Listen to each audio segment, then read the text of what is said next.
Introduce our speaker, Dr. Jane Kamensky, who is president and CEO of the Thomas Jefferson Foundation in Monticello.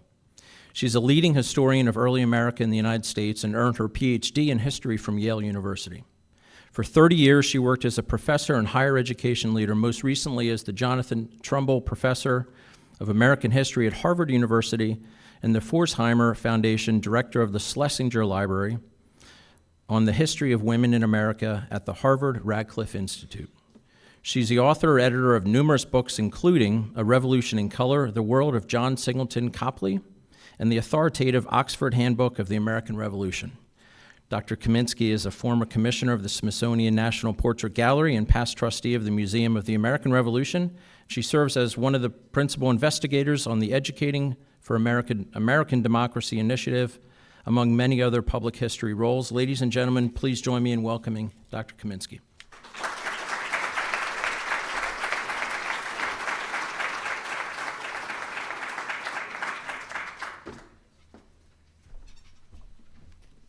Good evening, everyone. Thank you so much for being here tonight. We planned to talk about civic friendship months ago. I knew it was going to be on the 24th anniversary of 9/11, a moment that often comes up in the Feasts of Reason that Monticello holds to bring people together with different views in civil discourse, comes up as a moment of unity, right? We all remember the feeling of we that we had in the days after 9/11. I did not know that I was going to be speaking in the wake of a turning point in a culture of political assassination, which is completely horrifying to me. Listening to Bob's remarks, I thought, let this be the bottom.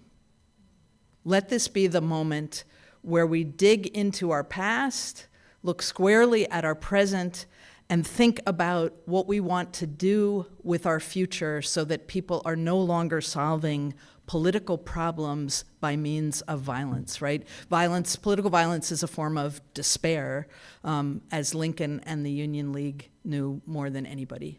Let us figure out other ways to solve our differences, to embrace our differences, and that's a core of my talk tonight, whose manifest content is about Jefferson and Adams.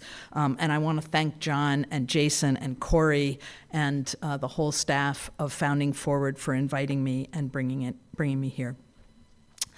So my talk this evening has as its particular historical content the important and often vexed relationship between two of our illustrious American founders, which means our place and time is the world of the American Revolution and the slow settlement of that revolution in its wake. But I also want to think with you, and to think with you especially in light of yesterday's events, about the civic skills and dispositions that we can nourish by studying this relationship, about what it means to hold this history and carry it into our lives today, about how we take this founding forward in ways consistent with your mission statement to train Americans who uphold the foundations of our democratic system of government and educate future leaders to carry those principles forward. The founding principle that I want to underline tonight through my historical case study is civic friendship. It's a practice and a principle that philosophers have been wrestling with since Aristotle, who wrote in the Nicomachean Ethics that, quote, friendship is the bond that holds states together. Civic friendship is the commitment to speak and listen across differences as a matter of shared principle and as a matter of self-interest. Civic friendship is founded upon respect, and it breeds respect in turn. It's a virtuous circle. It's also founded upon some key assumptions that are essential to a self-governing people. That our differences are as much a gift as a challenge. That our ability to solve problems grows as we hear more perspectives and map the intersections of those perspectives which then become the places that we can move forward together. That nobody has all the answers, and so it is right and proper to open one's mind and sometimes to change it, but often, always to share it. Democracy not only benefits, but requires this kind of learning mindset. And finally, that the things that bind us together as one people, as the Declaration says, are ultimately more powerful than those that divide us into our interest groups and political parties and other tribes. The words of the Declaration of Independence are, of course, one of the strongest ties that bind Americans across space and time. John Adams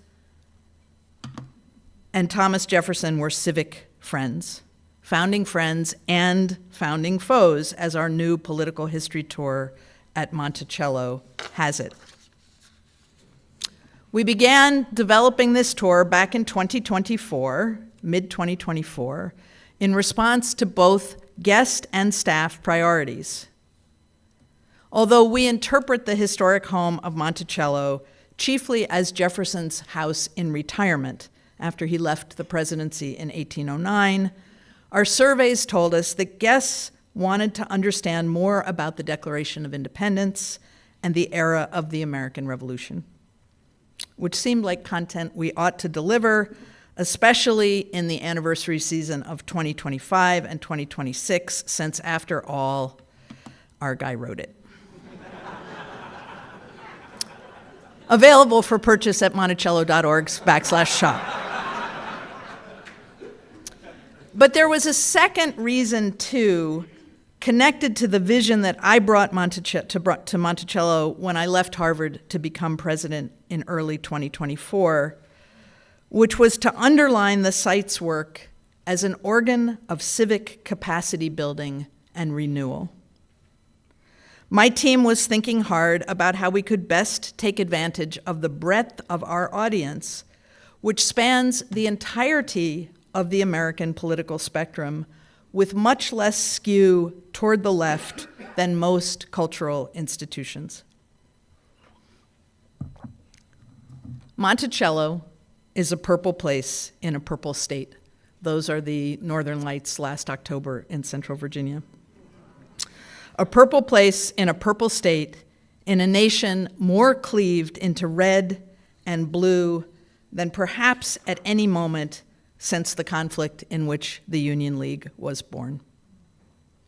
Which means that our guests offer a natural experiment in the past, present, and future of American pluralism and the kinds of dialogue and disagreement that have always been and must be again a central feature of our constitutional democracy.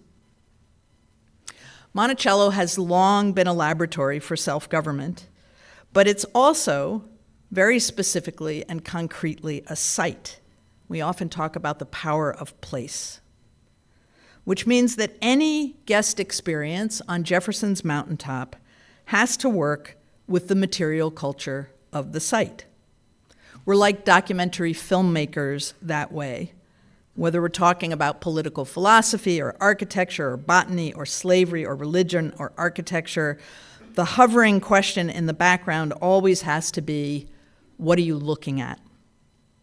So we wondered, how could Monticello, the place, best tell the story of revolutionary era pluralism, debate, disagreement, partisanship, and common cause? The more we thought about the combination of challenge and opportunity, the more we came to fasten on the half-century-long relationship between Thomas Jefferson and John Adams. Though Adams never went to Monticello, he was there in spirit.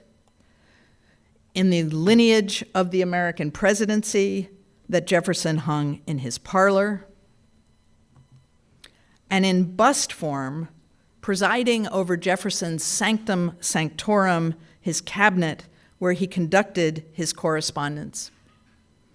And of course, Adams was there in the many artifacts that represent the Declaration of Independence, which decorate the mansion.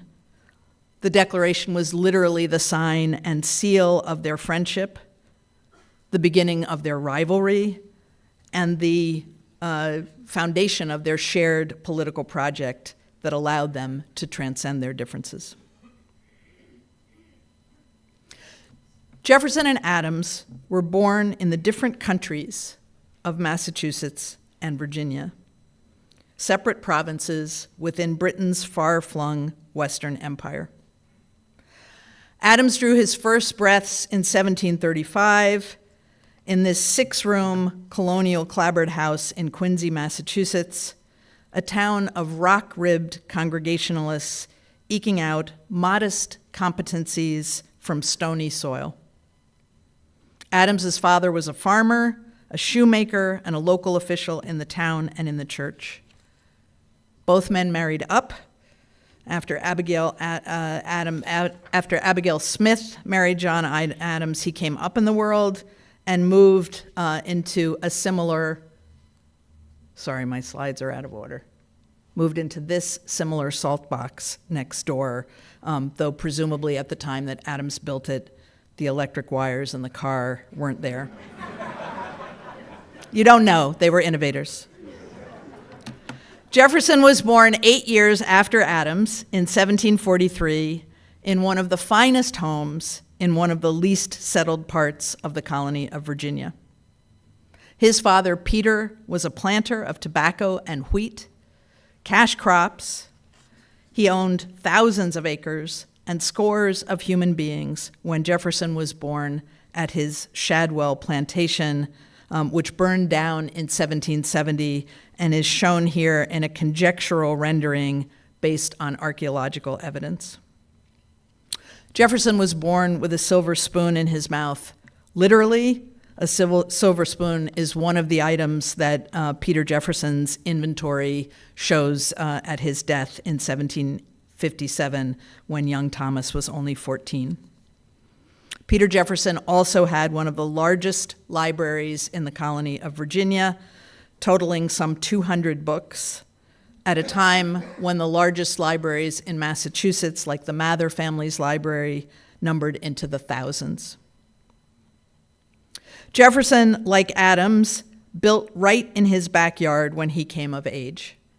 In the 1760s, he began construction of Monticello, the little mountain his father had owned and which was visible from Shadwell. Upon his marriage to Martha Wales, the construction of the first Monticello, which is shown here in Jefferson's drawing, and here in a conjectural rendering of what it looked like by 1790. This outchamber, or south pavilion, was the sum total of Jefferson's grand architectural experiment around the time of the Declaration, not the Palladian grandeur of the second version, not even the fully imagined first version in that drawing, but even then, a more stately brick house than the Adams Manse in Quincy. But for all their differences, the men held crucial similarities. Both were devotees of the Enlightenment. Both were college educated at a time when almost nobody was, Adams at Harvard and Jefferson at William and Mary. Both read law as their subject, and both cared deeply about the emerging American cause in the late 1760s and early 1770s, long before they ever encountered each other. When they met in June of 1775, both were already movement famous. Adams as a widely networked son of liberty who published as Novanglis a dozen fiery essays the previous winter in the Massachusetts Gazette. Jefferson was known to be the man behind A Summary View of the Rights of British America, perhaps the most radical pamphlet in the conflict to date, published in Williamsburg in 1774. We don't have images of them from that time, so I'm going to let these stand in. What you see here shows Jefferson a decade too old appearing here as he was portrayed by Jonathan Trumbull in 1788, when Trumbull was trying to round up the pictures that would go in his signing of the Declaration of Independence. He's trying to remember the Jefferson of 1775, but the Jefferson he's looking at is 12 years older. Adams appears here a decade younger than he would have been at the Second Continental Congress in this 1764 marriage portrait by Benjamin Blythe, owned by the Massachusetts Historical Society. The Virginian rolled into Philadelphia in a phaeton pulled by a team of 4 horses, accompanied by 3 enslaved men robed in livery. Adams was plainer, poorer, quote, a patriot most ardent and pure, as a fellow delegate to that momentous gathering later recalled. Both of them were diplomats of a kind, ambassadors from 2 radically different commonwealths dispatched to the capital of a third. Yet for all their differences, Yankee and Cavalier, middling and well-born, squat and statuesque, talkative and taciturn, both would soon be joined in what Jefferson, in his summary view, had called the American story. By the time the delegates to that Second Continental Congress converged just up the street in the Pennsylvania State House, a new sense of solidarity had grown among them, forged over a dozen years of economic and ideological struggle, and crystallized in that momentous April of '75 at the business end of British muskets. The shooting war began in Lexington, an easy day's ride from the Adamses' home in Braintree. In July of '75, Congress called on Jefferson and on Pennsylvania's John Dickinson to draft the statement justifying the colony's entry into hostilities in the resolution they would call the causes and necessity for taking up arms. So Jefferson's pen, along with Dickinson's in that resolution, helped the cause of Massachusetts become at long last in that summer of '75, the common cause of all.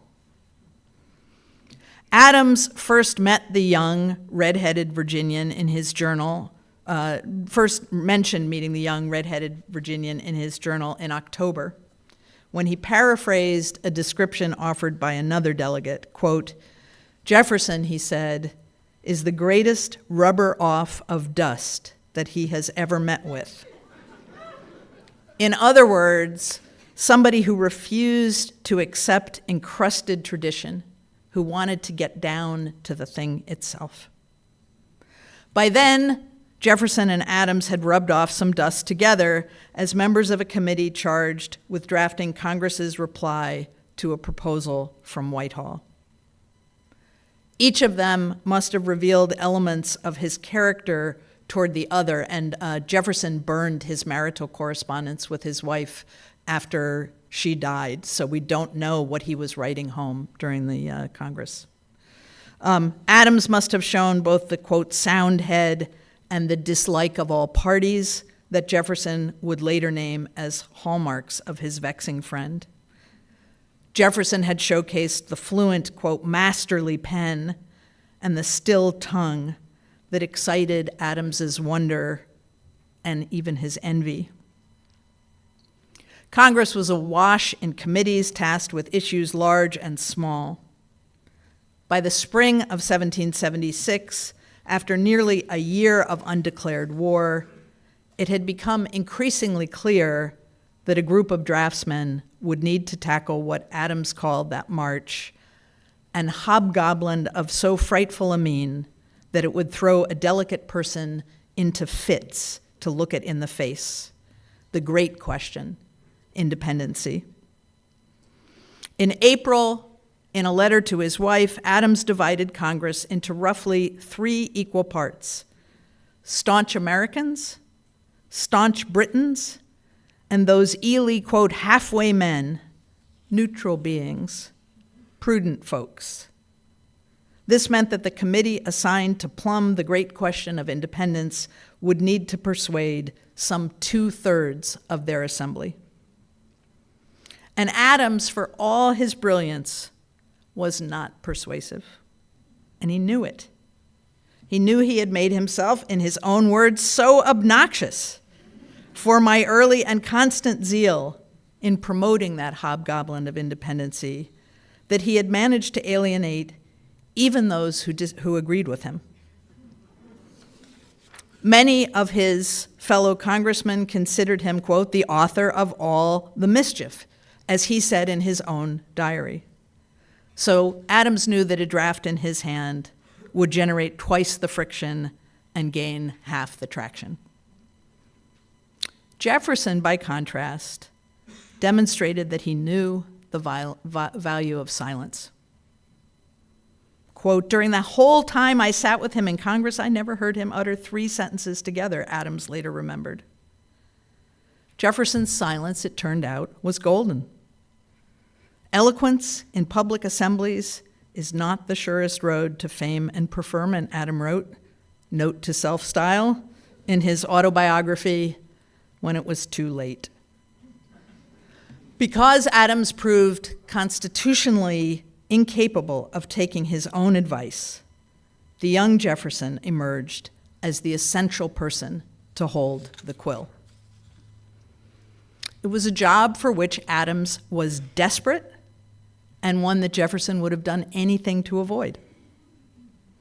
Life at Monticello, even while it was still very much a construction site, was far more congenial to him, and he thought that the drafting of a state constitution for Virginia was far more important as a matter of government. Jefferson loathed the hurly-burly of Congress. Quote, there may be people to whose tempers and dispositions contention is pleasing, he told his cousin John Randolph in August of 1775. But to me it is of all states but one, the most horrid. I assume the one is death. And so Jefferson had spent the winter of 75-76 in Charlottesville, returning to Philadelphia only in mid-May as Congress entertained a resolution to create a new form of government free of king and parliament. A machine for the fabrication of independence is what Adams called it. On May 17th, Adams rhapsodized in a letter to Abigail, a whole government of our own choice, managed by persons whom we love, revere, and can confide in, has charms in it for which men will fight. I have been so long out of the political world that I am almost a new man in it, Jefferson wrote to a friend in Williamsburg that same day. He would not stay new in it for long. The drafting committee met for the first time on June 11th. There were, as you know, 5 of them: Robert Livingston of New York, Connecticut's Roger Sherman, and the aging Benjamin Franklin joined Jefferson and Adams in a brainstorming session to frame the case. Then they relegated the work of drafting, taking the substance of their deliberations to draw them up in form and clothe them in a proper dress, as Adams put it.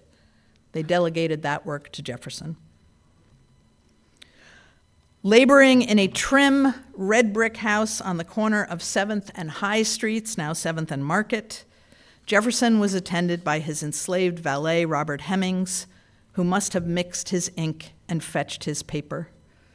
This is a picture of Declaration House with the fall 2024 installation by the artists of Sonia Clark, showing this bicentennial recreation animated from within by the eyes of Hemmings's descendants, imagining what he saw.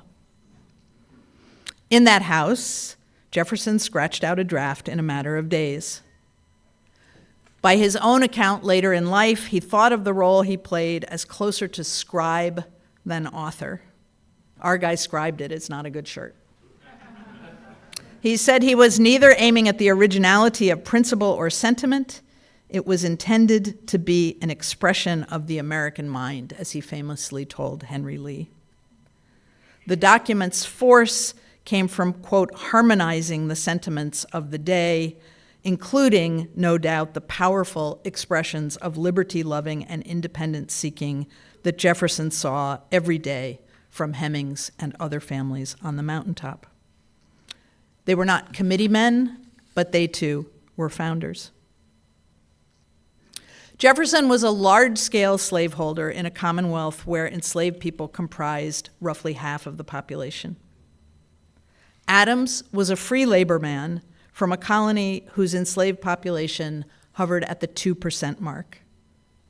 He would draft the state constitution whose preamble would be the basis of the lawsuits leading Massachusetts to abolish slavery within a decade of the Declaration's drafting. Still, both men despised the institution. But in Congress, as they well knew, there was little consensus and less shared momentum on the subject. Back in April of '76, a resolution on the transatlantic slave trade had been debated, mooted, and then expunged from the very journals of Congress. Adams was so angry he wrote about it in his diary, quote, "There is one resolution I will not admit, resolved that no slaves be imported into any of the 13 colonies. I will not omit to remark here the manifest artifice in concealing in the journal the motions which were made and the names of the members who made them." Jefferson, too, had raged against the slave trade in the Summer Review, proclaiming that the abolition of domestic slavery is the great object of desire in these colonies.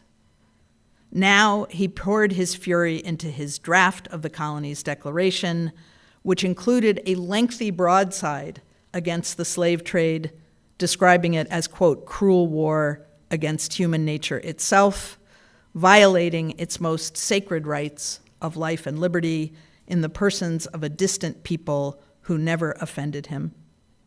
For this, Jefferson blamed the king, whom he called a pretended Christian, determined to keep open a market where men should be bought and sold. And current scholarship suggests that his blaming of King George for this is substantially correct.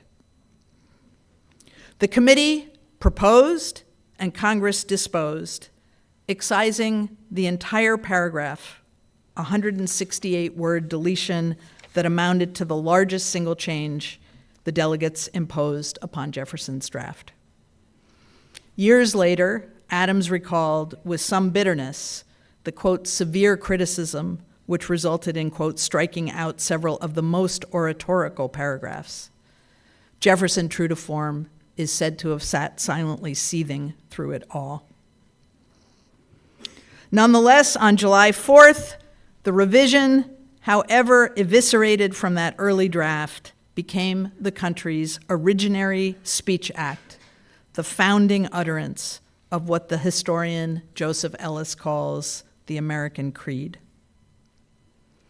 Adams sensed the momentousness of the moment, referring to it then and afterwards as, quote, "the most memorable epocha in the history of America." Adams senses a lot of memorable epics. It's always the most memorable epic, but this was one. It was, he said, a day of deliverance that would be commemorated from one end of this continent to the other from this time forward forevermore. This time was July 2nd. He was a little wrong about when we would mark the anniversary. Jefferson had a much more modest understanding of what had been accomplished. On July 8th, he sent Richard Henry Lee the version passed by Congress and a copy of his original draft, offering simply, "You will judge whether it is the better or the worse for the critics." He returned home to Virginia the next month under a sacred obligation to tend to his ailing wife. There he would take up what he saw as the central work of the American struggle, the drafting of state constitutions. The years ahead would strain the civic friendship of Jefferson and Adams, present at the creation, annealed together in the crucible of revolution. Allied in that common cause of independence, they came to espouse divergent visions of the country they had helped to birth and that they would each come to lead. In broad brush terms, Jefferson would face west, where he pictured free white smallholders working the land and slavery slowly succumbing to its own weight. A slaveholding proto-populist, he retained a fundamental trust in the American people, staking his fondest hopes on those yet unborn. Jefferson thought future generations ought to take the structures of our state back to the studs every 19 years, which is how he reckoned a generation, and begin the world anew again and again and again. Adams would face east, where he began work even during the peace negotiations to restore England as a key commercial partner to a national economy rooted in trade. Adams was a middling monarchist.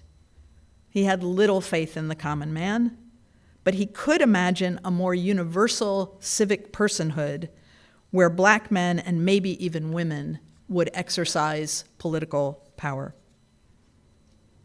While the Jefferson and Adams families grew closer during the years they spent serving the newly United States in Europe, the two founders' vision of the future began to diverge.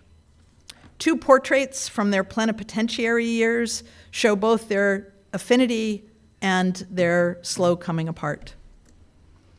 Adams's portrait by the young American artist Mather Brown was done first, in the spring of 1785, soon after Adams and his family arrived in London to take up John's ambassadorial post. A year later, Adams hosted Jefferson in London in pursuit of a commercial treaty that never came about.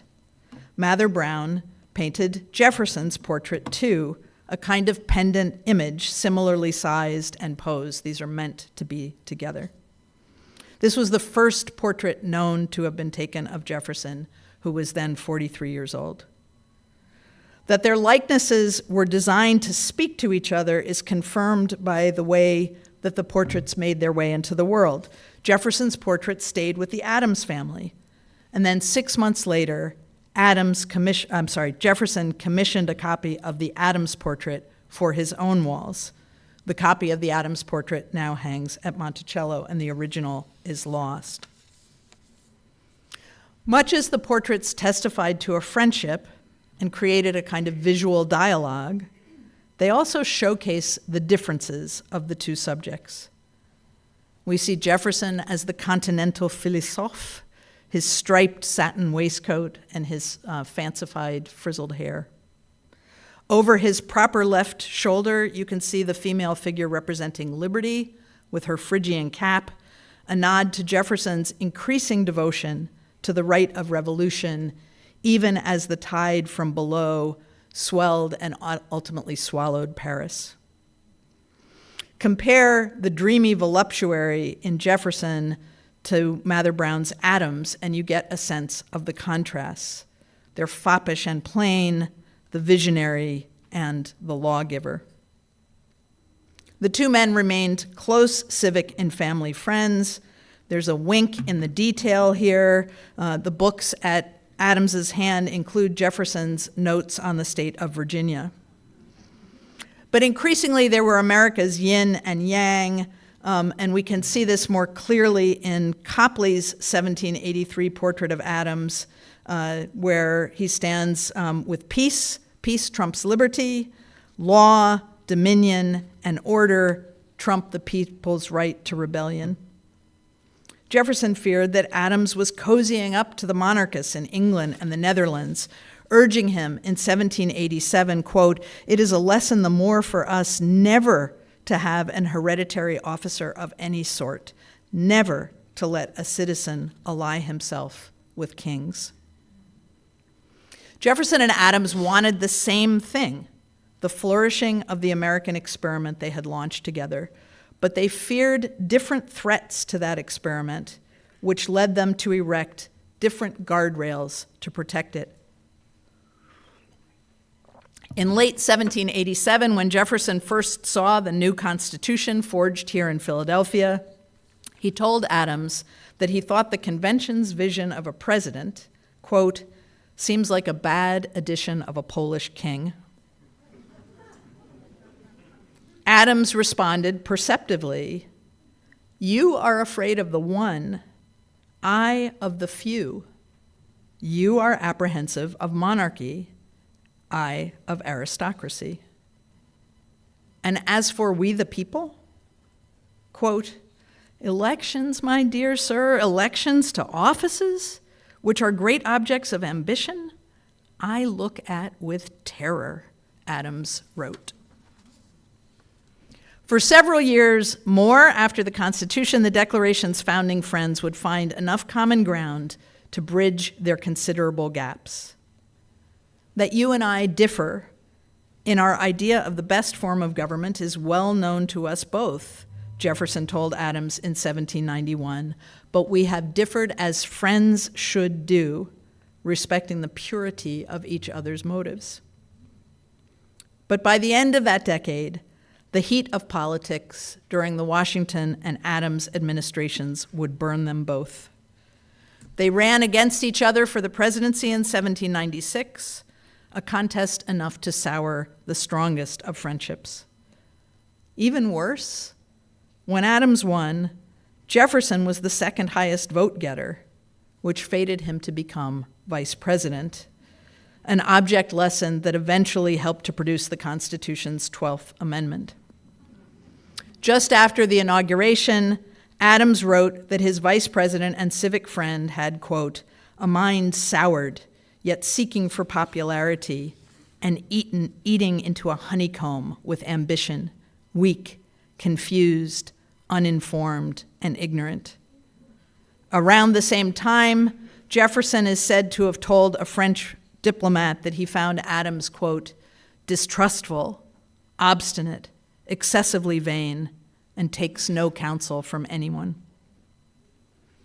In their second contest in 1800, Jefferson prevailed, though cartoons in the Federalist newspapers regularly depicted him as an existential threat to the nation's foundation. This is Jefferson derangement syndrome. To a threat to the nation, including the new Constitution, which is the pillar he's pulling down in that cartoon called Young Tom in a Rage.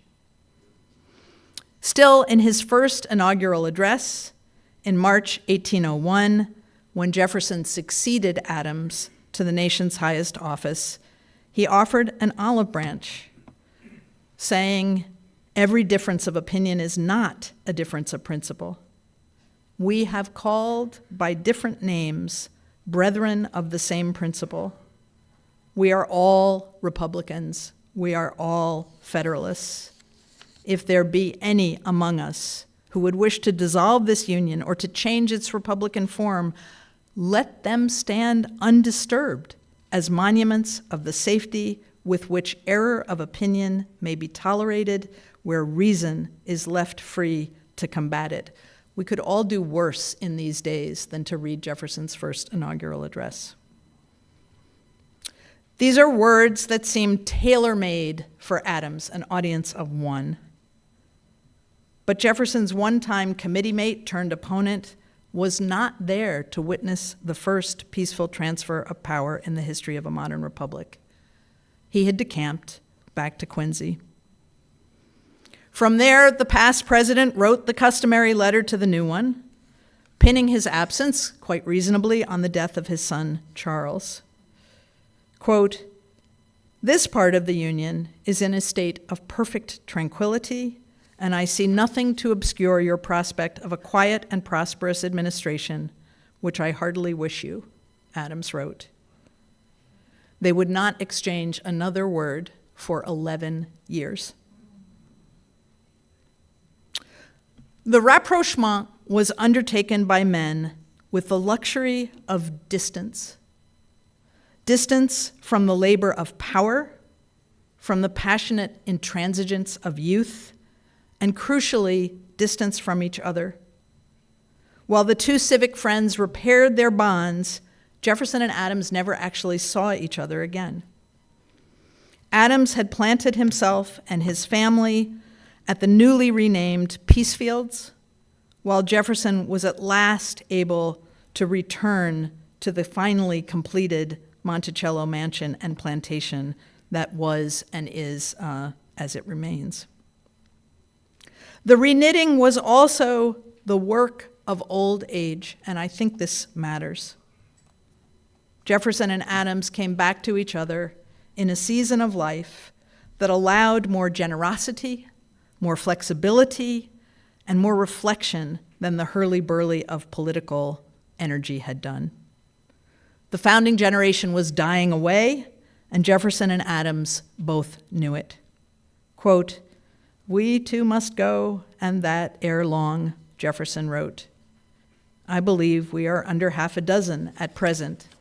I mean the signers of the Declaration. It was, in the words of Ecclesiastes, time to reap. In 1811, urged on by Benjamin Rush, Adams broke the silence, and the two men began to correspond regularly.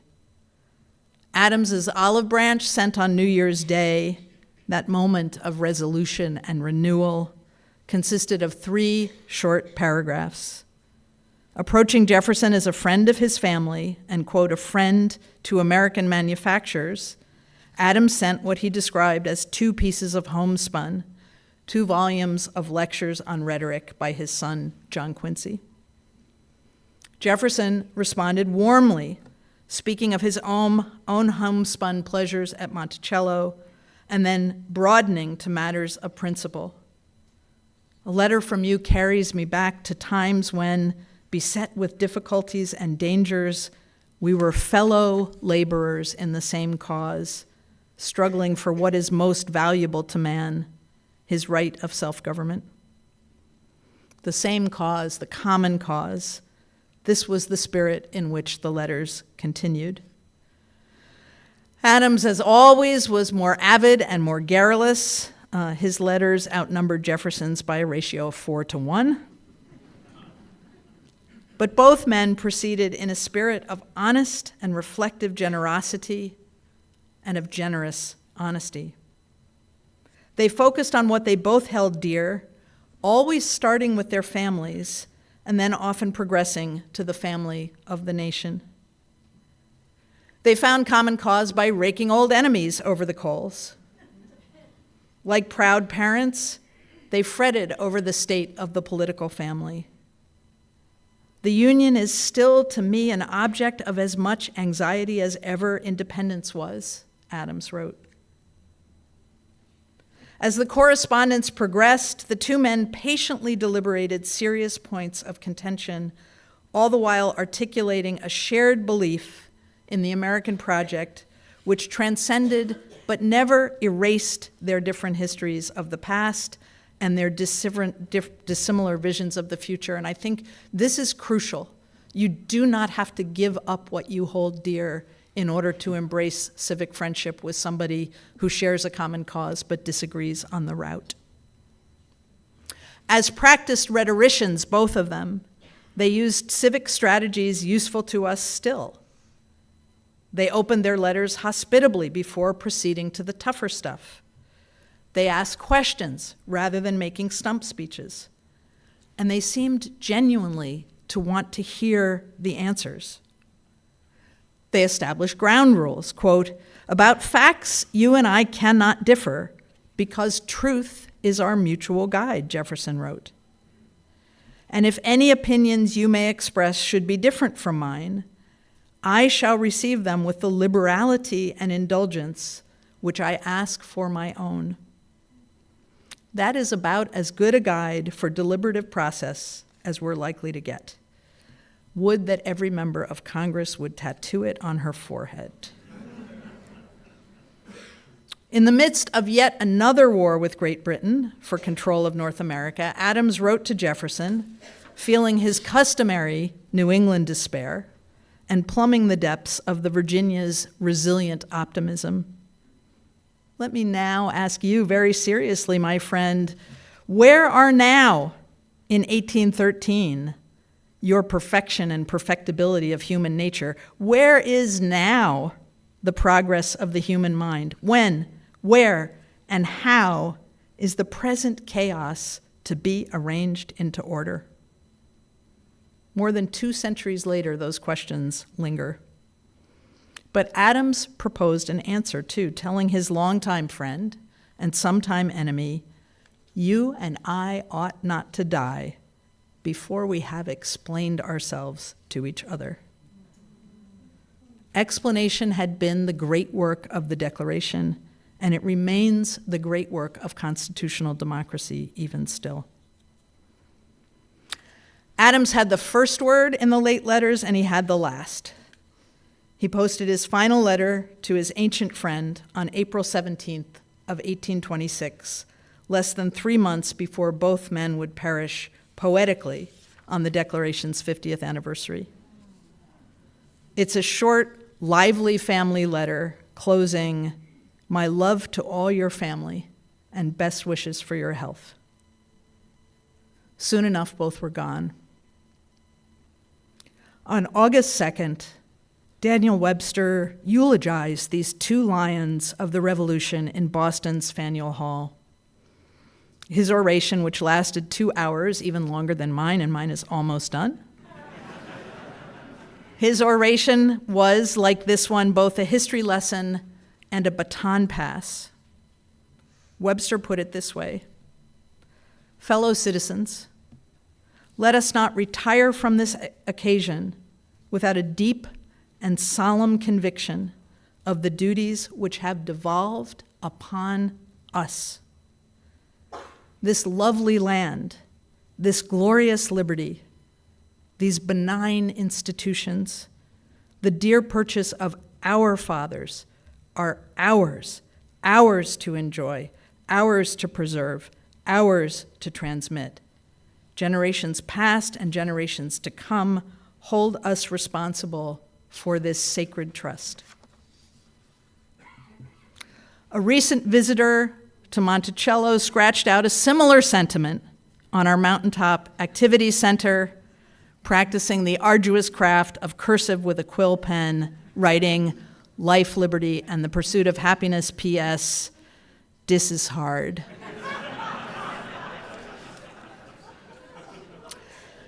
Sing it, sister. Dis is hard. And our rich and complex past, honestly probed, can help us to move from that past to our present, where civic friendship is seemingly a lost art, into a future where it flourishes again. Thank you.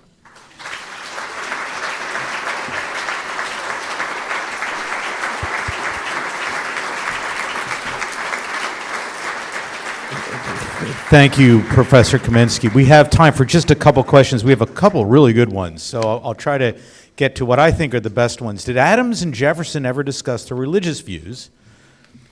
And if so, what did they say to each other, and did they disagree? They did discuss religious views. Neither is a proponent of revealed religion, right? Adams is a Congregationalist and is an observant churchgoer. Jefferson is an intellectual Christian, a deist who cuts up the Bible to see if he can get back through the layers of translation to what it really meant. They touch on religion lightly. And I think it's not a subject on which their views were combative enough that it would have been a source of profound rupture. Who was the more radical revolutionary in 1776, and who was the more radical revolutionary 50 years later? That's a great question. I think that Jefferson is more of a shredder of past order, and Adams is more of a builder, so they were different kinds of revolutionaries. Adams's vision of popular government was really quite conservative. He did not trust the people. He just simply did not. He says it again and again and again. Jefferson had tremendous energy for experimentation, destruction, and renewal, right? He really thought that we should take the Constitution and shred it every 19 years. Madison says, interesting.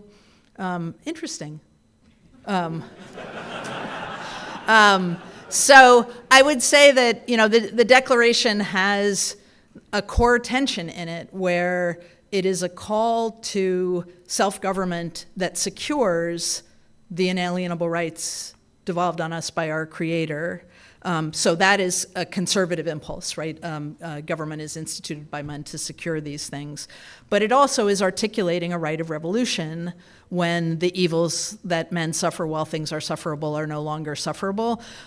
Jefferson believes in that right of revolution even unto the terror in France, right? Adams would never have said something like the tree of liberty must from time to time be watered with the blood of tyrants. So Jefferson really does believe in the right of revolution, and Adams is very eager for a settlement of the revolution that will make a workable polity. What did Adams say to Jefferson about his slaveholding? Not a ton directly. Abigail says terrible things about slaveholding in general and Jefferson's slaveholding in particular. It seems like the kind of subject that they must have had discussions on, but the letters are not full of it. And I think, if we're looking for recipes for civic friendship in these letters, maybe don't start with the third rail. Right, like maybe if you start with the third rail, you're going to fry on the third rail. They both share beliefs about slavery as an institution. They live in different ways. I think in that sense, maybe it helps that Adams is not doing the kind of pilgrimage from the North that becomes a staple of abolitionist dialogue in the 1820s and 1830s, right? He is not coming to Monticello and saying, how could you, him and her and their child, right? He's not in the middle of it. One final question. I like this one. Do you think that Jefferson's and Adams' relationship would have been different than instead of writing letters, they were tweeting? I think this is actually a very serious question, right? Like when I talk about the luxury of distance from the hurly-burly, that is very much in the back of my mind, right? That a letter takes a week to get from Charlottesville to Braintree. Adams is eager to fire off immediately. Jefferson always sits with the correspondence, but it's a reflective technology of communication. You say it, you tear it up, you say it again. You're going to put it in an envelope and you have a fair confidence that several people in the household are reading it and you've talked through their family and you remember that these are people. I think, even with the distance of that technology, the reflection allowed them to come whole off the page in a way that our sort of rapid fire own the X really militates against. I do think that's very important. Ladies and gentlemen, please thank Dr. Jane Kamensky. Thank you.